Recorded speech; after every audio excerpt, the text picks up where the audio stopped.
Toi qui me ressembles, ce podcast se veut le tien.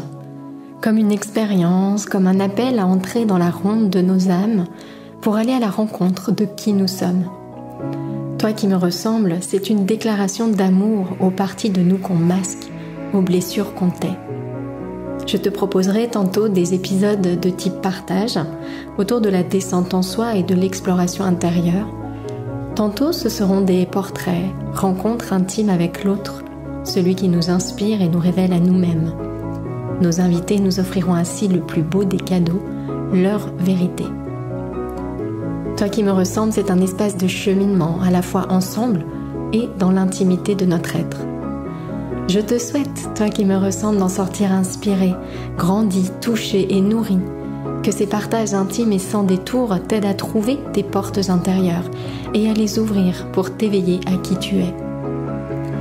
Je suis Mylène, souvent coach et entrepreneur, toujours en cheminement vers qui je suis au-delà des étiquettes, des rôles et des masques. En ligne, sur mes différents sites, je partage mon approche d'un accompagnement authentique et inspirant, le coaching de l'alignement au projet.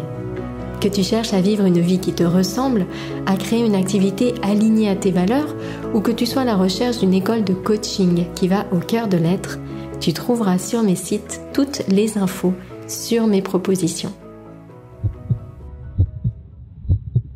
Développement personnel, comment passer de savoir à faire.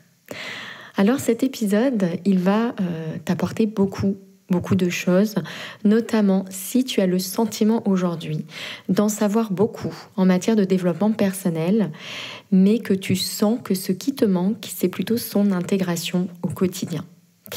Cet épisode va t'apporter beaucoup si tu lis énormément de livres de développement personnel, tu regardes beaucoup de vidéos, tu écoutes beaucoup de podcasts, bref, tu consommes beaucoup de contenu, mais que concrètement, en profondeur, tu sens bien que les choses ont du mal à être appliquées, à être intégrées, à être comprises en profondeur. Et donc, rien ne change concrètement.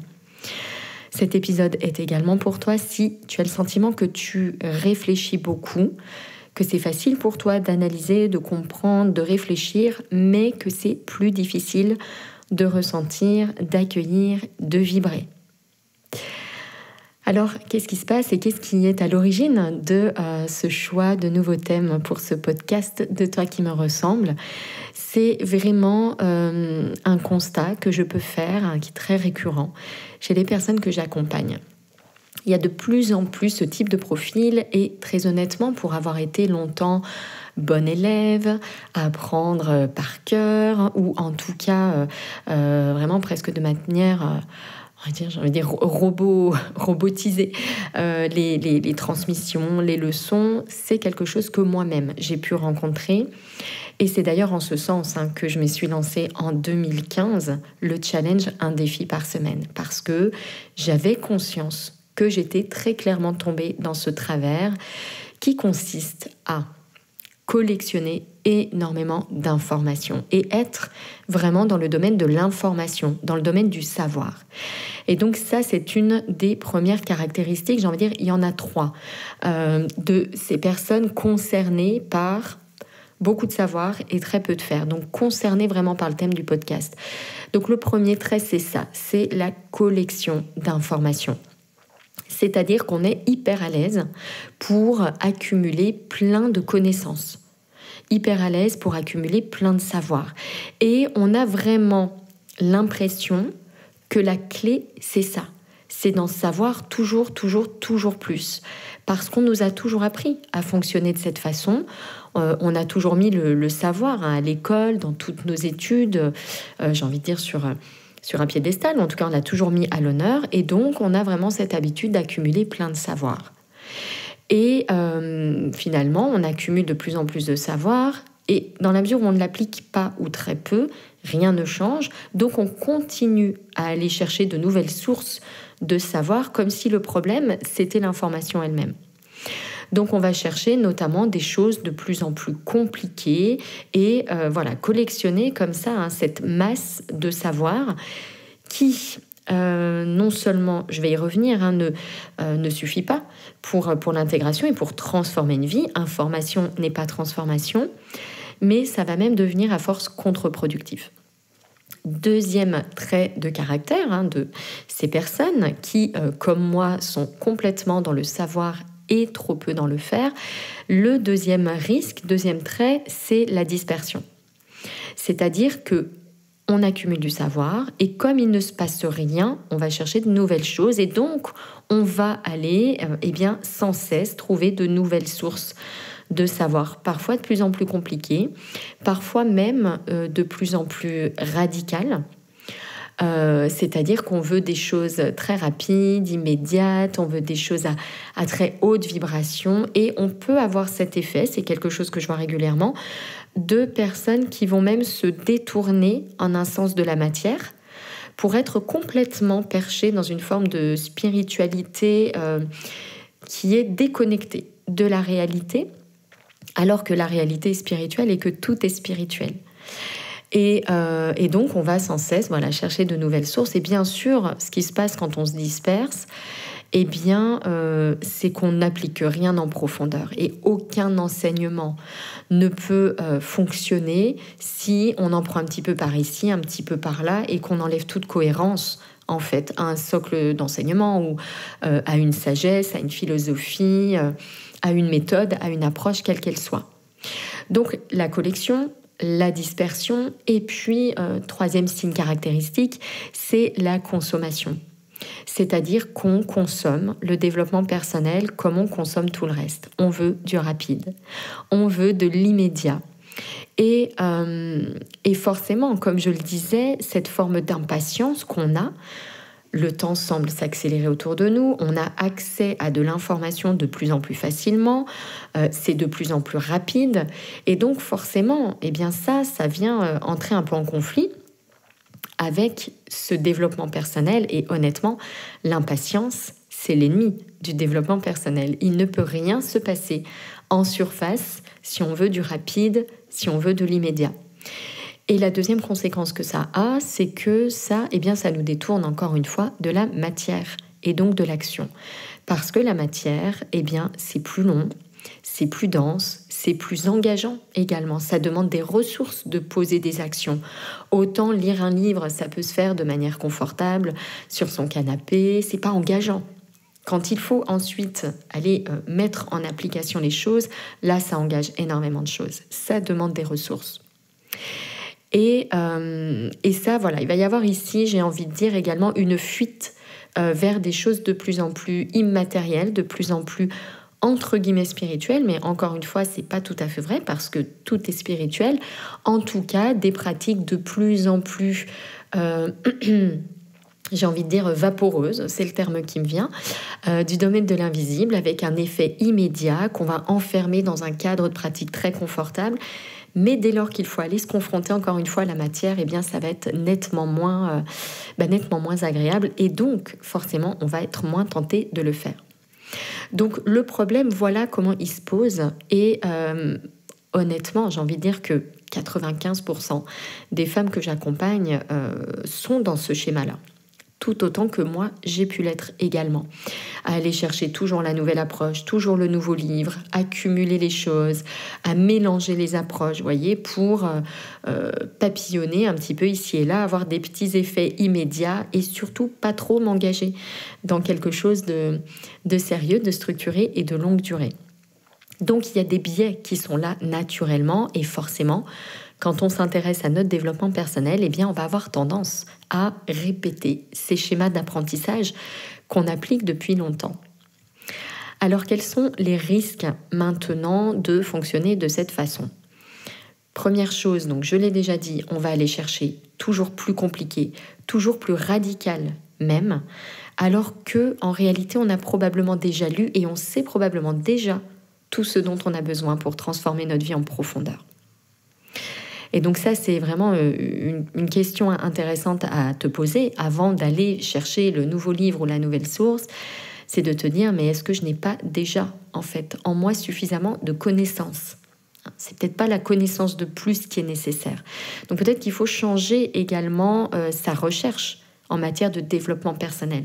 Peut-être que ce n'est pas une connaissance de plus. Peut-être que ce qu'il me faut, C'est un moyen, un levier de passage à l'action. Et c'est pas la même chose. Deuxième risque, évidemment, c'est de conceptualiser le développement personnel et de vivre ce développement personnel par le filtre du mental. C'est-à-dire que dans notre découverte des nouvelles approches, des nouveaux outils, eh bien, en fait, on va beaucoup réfléchir, on va analyser, on va comprendre et on va donc vivre ce développement personnel, cette transformation par le filtre du mental. Et on ne va pas voir une chose essentielle, c'est que notre problème numéro 1, c'est déjà de vivre à travers notre mental exclusivement. Et au contraire, on va continuer à le nourrir dans notre quête du toujours plus de savoir, toujours plus comprendre, toujours plus analyser, toujours plus interpréter, toujours plus juger, etc. Et puis le troisième risque de cette attitude, de ce mode de fonctionnement, c'est que petit à petit, on va entretenir l'idée qu'on sait déjà tout ça. Et que vu qu'on sait déjà, mais que en plus ça ne marche pas avec nous, eh ben c'est probablement qu'on a un cas désespéré et que ça ne marchera jamais. Et je vois ici beaucoup de schémas de baisse de confiance en soi, de désespoir, d'une forme même de rejet du développement personnel. De toute façon, ça ne marche jamais, les bonnes résolutions, ça ne marche jamais, ça ne sert à rien, et donc une forme de résignation. Donc voilà pour les 3 risques de ce développement personnel intellectualisé, on va dire, et non intégré. Alors pourquoi maintenant c'est essentiel d'associer à ce développement personnel un passage à l'action? Pourquoi c'est essentiel de passer de l'information à l'intégration pour qu'il y ait transformation? D'abord, c'est une évidence, tous les apprentissages, toutes les disciplines demandent une mise en pratique. Lire comment faire un bon service au tennis, ça ne suffit pas à faire un bon service au tennis. Lire une recette, ça ne suffit pas à la maîtriser. Lire un livre de compta, alors pour ceux qui ont des hobbies particuliers, lire un livre de compta, j'ai été comptable dans une vie antérieure, donc j'ai souvent cet exemple qui me vient, ça ne suffit pas non plus à préparer un bilan ou un compte de résultats. Donc ça, c'est quelque chose qui nous semble évident dans tous les domaines de notre vie. Dès lors qu'on a envie de se former à quelque chose, eh bien oui, on est tout à fait OK avec le fait qu'il y a une partie d'apprentissage théorique et puis il y a une mise en pratique et puis une répétition, d'ailleurs, qui est nécessaire avant de dire ça marche pas ce livre. Je me doute bien que des services au tennis, je vais devoir en faire un certain nombre pour pouvoir vraiment le maîtriser. Et ça, c'est quelque chose qui nous semble absolument évident dans tous les domaines. Un apprentissage progressif, un programme structuré, une évolution en termes de difficulté, une répétition, des phases de pause, des phases d'action et d'entraînement, d'avoir un coach qui est là à côté de nous. Ça nous semble absolument évident dans tous les domaines. Pourquoi est-ce que s'agissant de notre développement personnel, c'est différent ? Pourquoi ça nous semble moins évident? Pourquoi est-ce qu'on rechigne un peu à prendre un coach? Pourquoi est-ce qu'avoir un programme structuré, ça nous semble un peu scolaire? Pourquoi est-ce que c'est quelque chose qu'on élude aussi facilement? Alors je vois, moi, 4 raisons à cela. Bon, la troisième et la quatrième sont un peu liées. La première raison que je vois, qui justifie que on n'arrive pas à considérer ce développement personnel comme un apprentissage comme les autres. D'abord, je dirais que c'est parce que c'est un apprentissage qui est plus récent et qui est moins encadré. Il n'y a pas de diplôme, il n'y a pas d'école, il n'y a pas de cadre de compétences précis avec des écoles reconnues, avec des choses structurées, où on sait exactement ce qu'on va acquérir comme connaissances, comme compétences, surtout comme aptitudes. Et il n'y a pas une sorte de reconnaissance un petit peu officielle, en fait, de la matière. Et ça, je pense que dans beaucoup d'inconscients, c'est un obstacle. Ça met une sorte de flou, en fait, autour de cette matière. Et voilà, comme on ne sait pas exactement les effets, les compétences, eh bien, c'est difficile pour nous, en fait, de visualiser. Et d'ailleurs, ce manque de reconnaissance, forcément, ça m'inspire également une remarque, c'est d'avoir beaucoup d'attention pour bien choisir ses enseignants, ses guides, ses coachs, ses formations. On va être vraiment à la merci, en fait, dans ce domaine, parce qu'il y a cette forme de flou, que les choses ne sont pas cadrées. On va vraiment être à la merci de la personne qui nous accompagne. Parce que oui, je vais reparler de l'importance d'être accompagné. Je ne peux pas ne pas en parler ici. C'est vraiment un levier essentiel, pour ne pas dire incontournable, pour passer vraiment à l'action et passer d'information à transformation. Deuxième raison qui justifie d'après moi le fait que passer à l'action, c'est un petit peu moins évident pour nous. Je dirais aussi que c'est parce que c'est un apprentissage dont les effets sont moins palpables, moins concrets. Faire un bon service au tennis, c'est plus facile à mesurer. On peut mesurer le geste qu'on voit, on peut mesurer la vitesse, on peut mesurer le fait qu'il passe au-dessus du filet, le fait qu'il reste bien dans son carré de service. Il y a des indicateurs quand même assez concrets, assez faciles à observer de ce qu'on a réussi à faire un bon service au tennis. Si on prend une autre compétence comme savoir écouter, respecter les besoins de son corps, on voit bien que déjà en termes d'indicateurs, il va falloir qu'on se creuse un petit peu plus la tête pour pouvoir identifier si oui ou non on est en train de progresser. Surtout qu'en matière de développement personnel, les moments où, entre guillemets, on régresse ne sont pas des moments de régression. C'est des moments d'intégration, d'assimilation, où on fait une nouvelle expérience. Donc en fait, tout ça va rendre plus difficile le fait de visualiser le bénéfice de ce qu'on a appris, notamment à court terme. Et donc, parce qu'on ne voit pas d'effet immédiat à court terme, comme j'ai réussi mon service, j'ai écouté les signes de mon corps, c'est un petit peu moins évident. Du coup, on peut se détourner un petit peu de l'importance de passer à l'action. On peut se sentir un peu découragé de manière inconsciente, parce qu'en fait, on a besoin de ces petites récompenses. On a besoin de la petite récompense qui consiste à un moment donné à réussir à faire un beau service.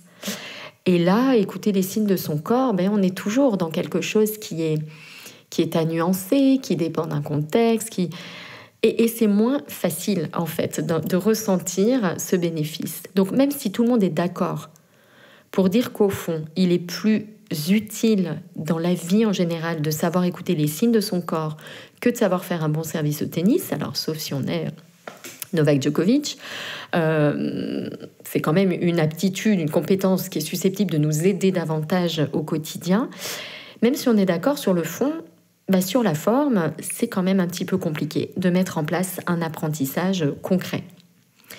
Et puis la troisième raison, peut-être la raison essentielle que je vois et qui fait que c'est difficile pour nous, ce passage à l'action en matière de développement personnel, je dirais que c'est parce que nous sommes le sujet, l'objet, l'observateur, le cadre de référence.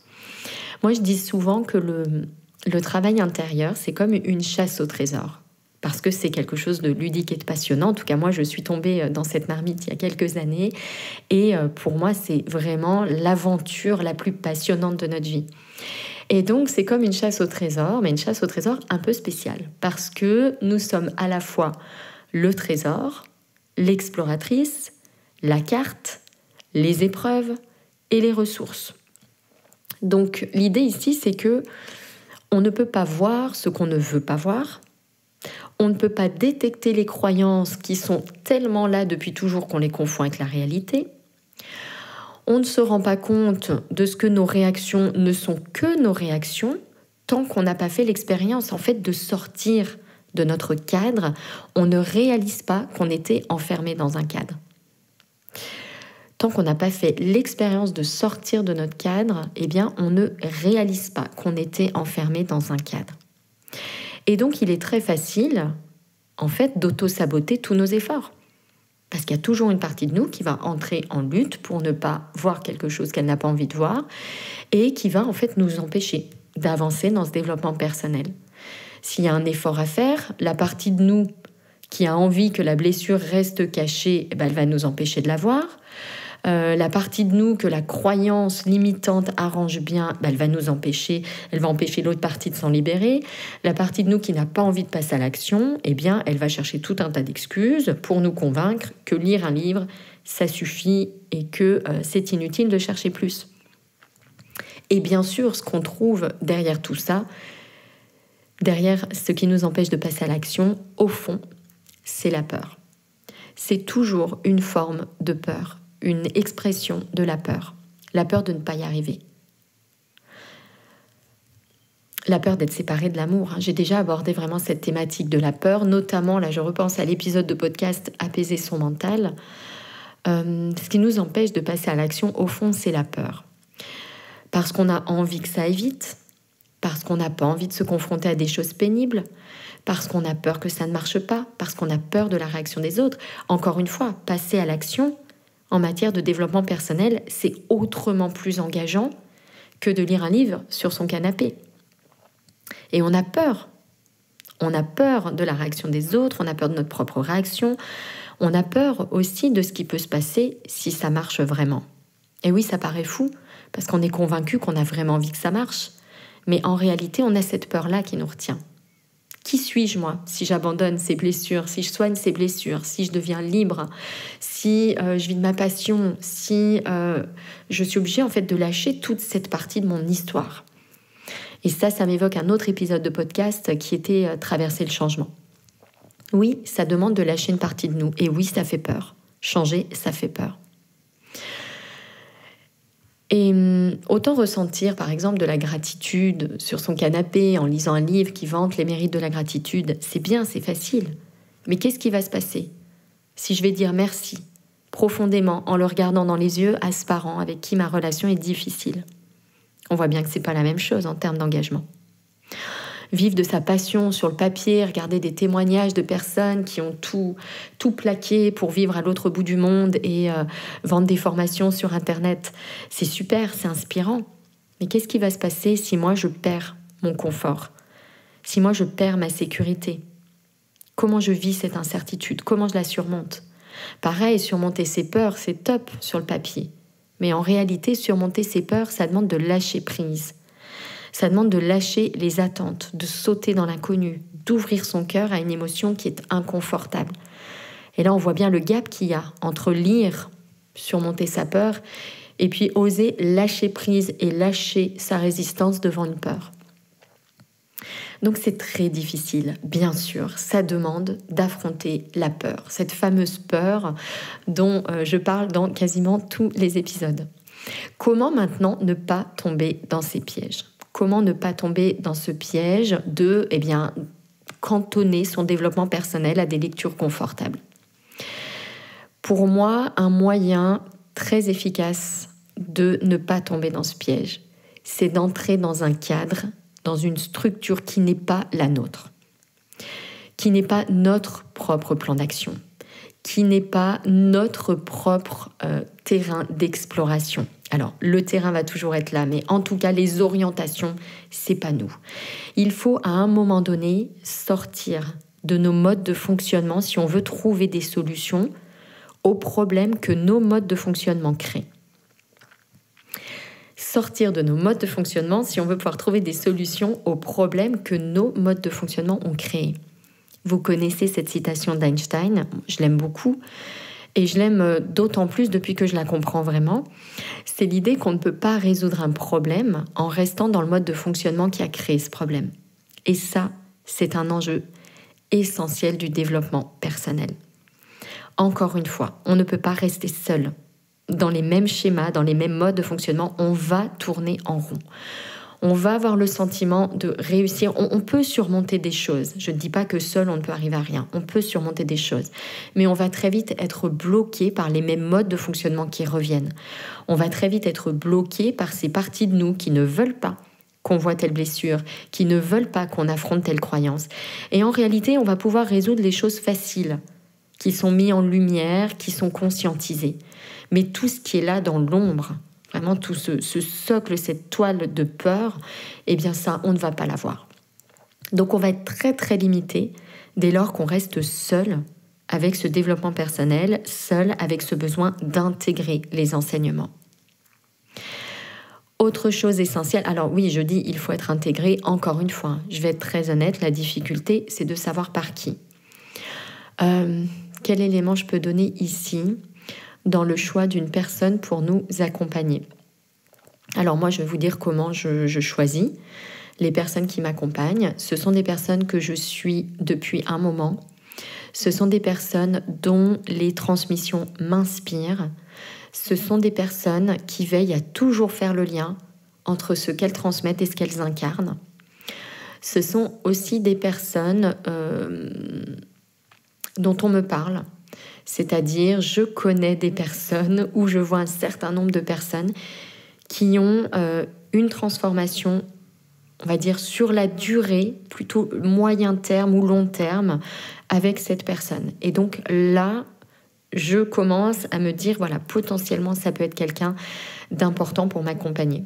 Moi, par exemple, cette année, en 2024, j'ai plusieurs personnes qui m'accompagnent sur plusieurs domaines de ma vie.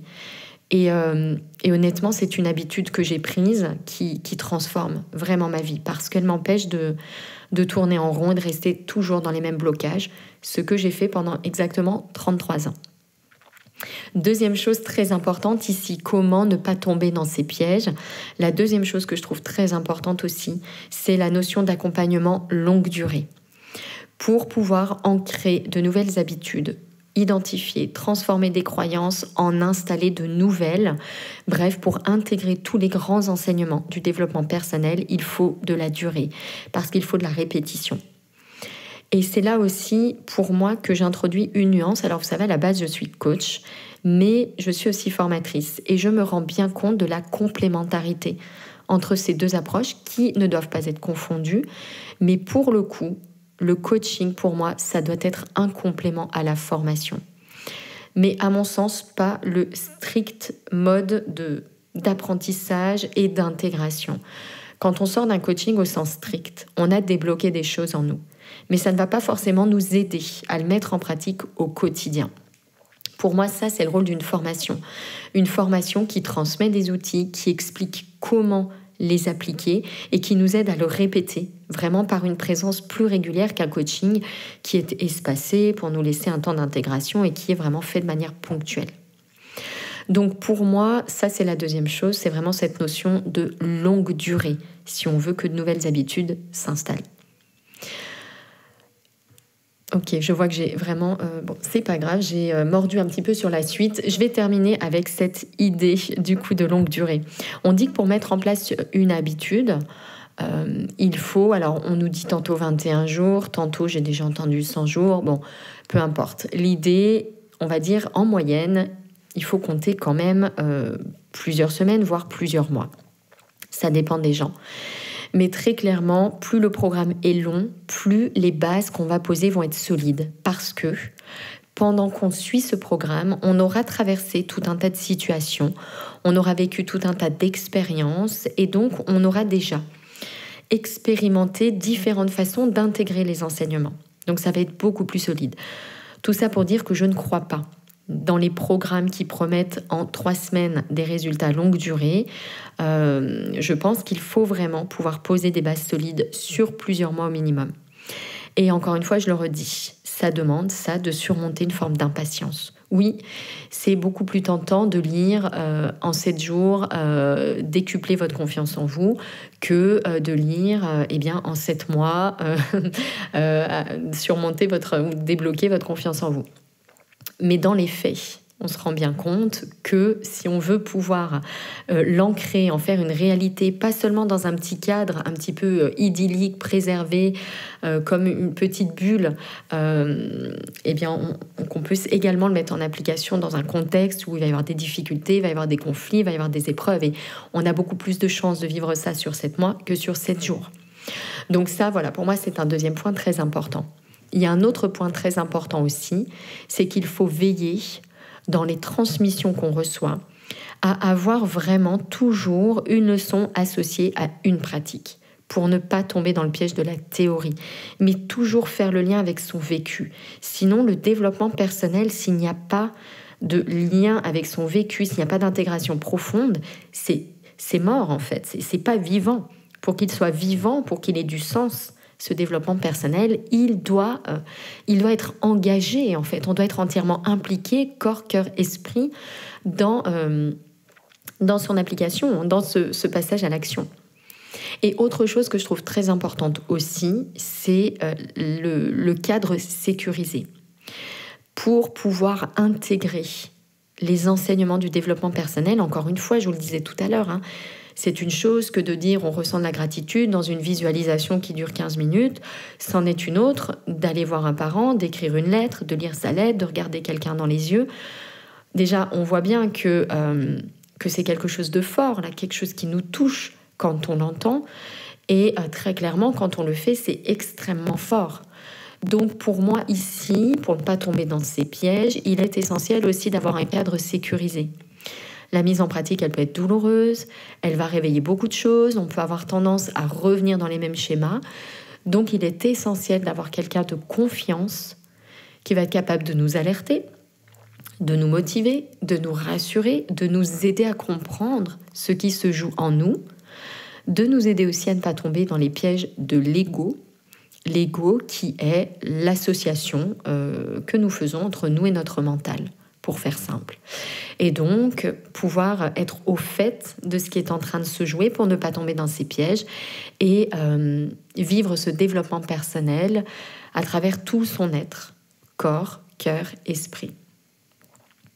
Et ça m'amène à un dernier critère essentiel d'un plan d'action pour passer à l'action dans son développement personnel, qui est vraiment l'idée de la nuance. Et ici, j'aimerais aborder un point très important. Quand je parle de passage à l'action, on pense tout de suite à faire. Mais il y a un lien à faire entre faire et être. Le développement personnel mis en pratique, c'est pas forcément que de l'action.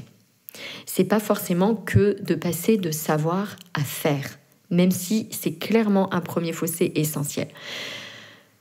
Passer de savoir à faire, c'est très important, mais il y a un autre fossé, un autre piège qui va guetter les personnes qui avancent dans leur développement personnel et qui passent à l'action. Donc déjà, elles ont franchi ce premier pas et elles ont franchi ce fossé entre savoir et faire. Maintenant, le deuxième fossé qui arrive, c'est celui qui peut séparer faire et être. C'est-à-dire qu'on peut être très assidu, très bon élève, en développement personnel aussi, on peut faire des exercices, on peut suivre des pratiques, on peut respecter un programme sans intégrer du tout les enseignements. C'est-à-dire qu'on peut le faire dans les gestes, mais le cœur fermé. Et donc, une des autres subtilités de ce passage à l'action du développement personnel, c'est d'inscrire son chemin dans une boucle sacrée entre savoir, faire, être, esprit, corps et cœur. Vraiment les trois parties, les trois dimensions de notre être. J'aimerais ici partager un petit exemple pratique d'une cliente que j'ai accompagnée dans le programme Expérience, que je vais appeler Daphné pour l'exercice, mais dont j'ai volontairement changé le nom. Et donc je l'ai accompagnée dans le programme Expérience. C'est un programme d'auto-coaching qui est en ligne et qui réunit les dimensions essentielles que je viens d'évoquer. Et donc à chaque transmission, je propose dans ce programme un défi à relever pour intégrer les enseignements. Avec vraiment ce point d'attention, c'est toujours plus de pratique que de théorie. Et donc Daphné, c'est une personne qui, durant tout le programme, alors dès le début, suit vraiment à la lettre le programme. Elle fait les exercices, elle réalise les pratiques, elle relève les défis, mais elle a toujours le sentiment de rester un peu en surface. Fin du premier module, elle a le sentiment de rester en surface. Fin du deuxième module, toujours la même frustration, l'impression qu'une partie d'elle survole et de ne pas aller au cœur des sujets. Et c'est pendant une séance de coaching avec une coach, donc dédiée vraiment à cette problématique. Elle va dédier à cette problématique qu'elle réalise que ce qui se joue en fait en elle, c'est que elle appréhende ce développement personnel avec son corps et son esprit, mais que le cœur n'y est pas. C'est-à-dire qu'elle réfléchit beaucoup, mais elle ne ressent pas, elle ne vibre pas.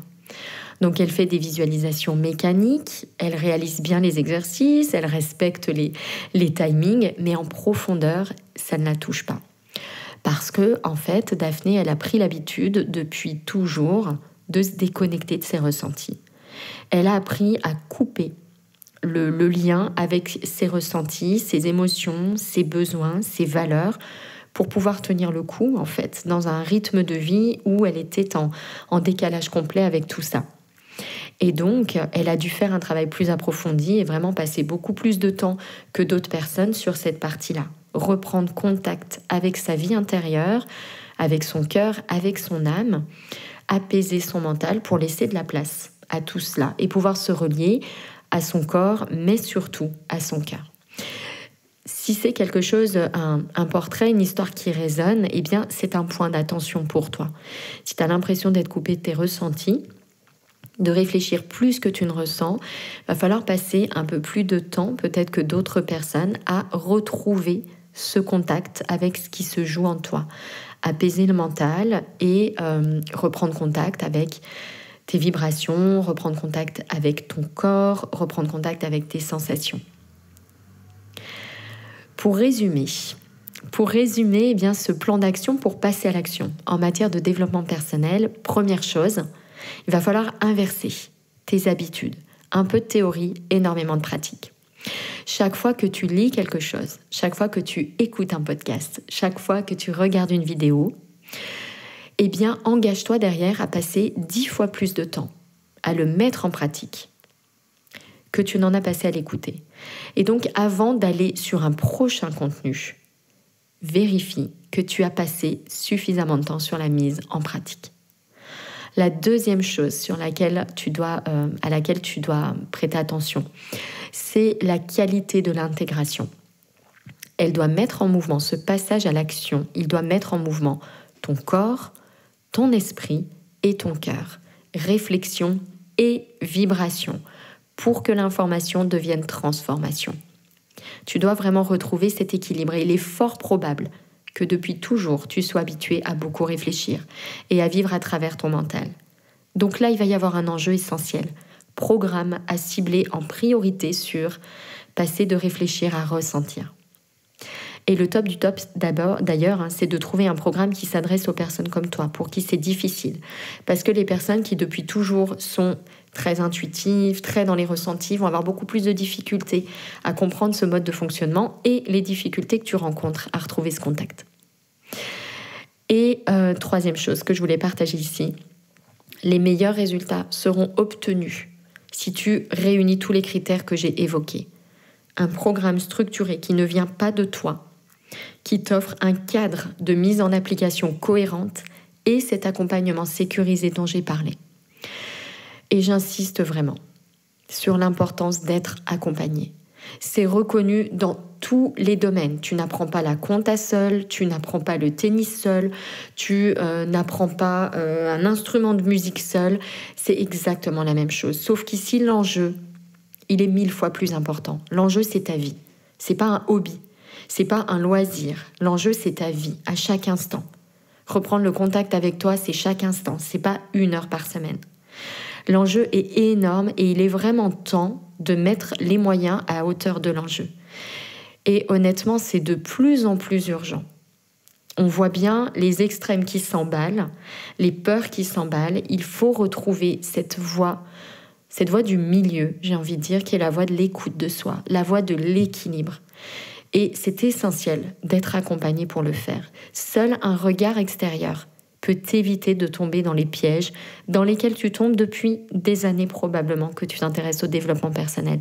Et également toutes les années d'avant, pendant lesquelles tu ne t'y intéressais même pas, tellement tu étais dans la course, dans le tourbillon de la vie et dans ce mental, tellement tu vivais à travers ce mental, jusqu'à ce qu'à un moment donné, probablement, ton corps t'ait dit stop. Donc ça, c'est essentiel. Et vraiment, je vais insister et te dire, si tu ne le fais pas, c'est-à-dire si tu ne prends pas de décision à la hauteur de l'enjeu, si tu écoutes cet épisode ou plein d'autres contenus et que tu aboutis toujours à la même conclusion que non, t'as pas besoin d'être accompagné, t'as pas le temps ou t'as pas les ressources, etc. Interroge-toi sur une chose, c'est ta peur de vivre une véritable transformation. Ta peur de lâcher cette partie de toi qui depuis toujours baigne, en fait, dans ce cadre de référence, qui depuis toujours baigne dans ces problèmes qui sont parfois résolus, parfois pas, dans des insatisfactions qui parfois vont un petit peu mieux et parfois pas. Et donc, interroge-toi sur ta peur de vivre cette véritable transformation. En trouvant des excuses, encore une fois, comme « je n'ai pas le temps », Alors j'ai envie de dire, moins tu as le temps, plus c'est un enjeu. Ou je n'ai pas de ressources. Et là j'ai envie de dire, moins tu as de ressources pour vivre confortablement au quotidien, plus c'est un enjeu. Et dans les faits, c'est très rarement ça le problème numéro 1, le temps ou les ressources. En réalité, on a toujours beaucoup plus de choix que nous le pensons. Donc demande-toi, quelle est la partie de toi qui trouve des excuses ? De quoi a-t-elle peur ? Il y a de plus en plus de propositions. Il y a des programmes, il y a des formations, il y a des thérapeutes, il y a des coachs. Je ne dis pas qu'il faut choisir n'importe qui, j'ai déjà apporté une nuance tout à l'heure là-dessus, mais de quoi a-t-elle peur cette partie de toi qui cherche des excuses ? Intégrer les enseignements principaux du développement personnel, c'est la clé pour vivre une vie 100% alignée. Qu'est-ce qui t'empêche de te donner tous les moyens de passer enfin à l'action ? Et tu vois, ce type de questions, eh bien, ça fait partie des questions que je pose dans le module 1, par exemple, du programme Expérience. Dans ce module, on va en fait explorer tout ce qui fait que jusqu'ici, ça n'a pas marché. Et notamment les bénéfices cachés, c'est-à-dire les excuses ou les bonnes raisons qu'une partie de nous a trouvées pour ne pas aller de l'avant, pour ne pas vivre une véritable transformation. Parce qu'au fond, je disais tout à l'heure que ce qui nous fait peur, c'est la peur. Mais peut-être que ce qui nous fait peur vraiment, c'est de briller. C'est la lumière qui est, on va dire, masquée par cette peur. Et dans ce programme Expérience, on commence l'exploration, l'introspection par ça. Expérience, c'est un programme, juste quelques mots, un programme de développement personnel, je l'ai déjà dit, qui est réservé aux femmes, qui se passe 100% en ligne, pour du confort, pour de la longue durée. Pour moi, les retraites de 2-3 jours, c'est très bien. C'est une bulle qui apporte une respiration, qui apporte de l'espace. Mais la véritable intégration du développement personnel, c'est de le faire dans un cadre du quotidien. Pas quand je suis entourée de personnes sympathiques, mais quand je suis dans un quotidien, entre guillemets, normal. Sinon, c'est une fuite, sinon c'est de l'évitement. Et donc, depuis 2017, j'ai accompagné plus de 3600 femmes sensibles, hypersensibles également, vraiment autour de ce concept. Un enseignement égale un défi, avec plus de pratique que de théorie. Et petite nouveauté, avant de refermer cette parenthèse, c'est que ce programme, désormais, il existe en 3 formules. De la formule la plus autonome, je fais toute seule, je m'organise bien, je suis libre et ça me va très bien comme ça, au plus accompagné, au plus sur mesure, avec une coach dédiée qui est là au quotidien pour t'aider justement à implémenter tout ce que tu découvres. Tu peux découvrir ce programme si ça résonne en suivant la conférence que j'anime, 8 étapes clés pour créer la vie qui te ressemble. Je te mets un lien dans le descriptif de cet épisode. Et en attendant le début de cette conférence, je te propose de télécharger aussi ta fiche d'auto-coaching qui est offerte en complément de cet épisode pour justement commencer à le mettre en application. Merveilleux passage à l'action à toi. À très bientôt. Si tu entends ce message, c'est que tu as écouté l'épisode jusqu'au bout. Et pour cela, je te dis un grand merci. J'espère que cet épisode t'a inspiré, touché, nourri. Si c'est le cas, n'hésite pas à partager ce podcast autour de toi avec le hashtag « Toi qui me ressemble ». Et si tu souhaites écouter d'autres épisodes inspirants, tu peux t'abonner directement au podcast sur la plateforme que tu utilises. À très bientôt dans un prochain épisode « Toi qui me ressemble ».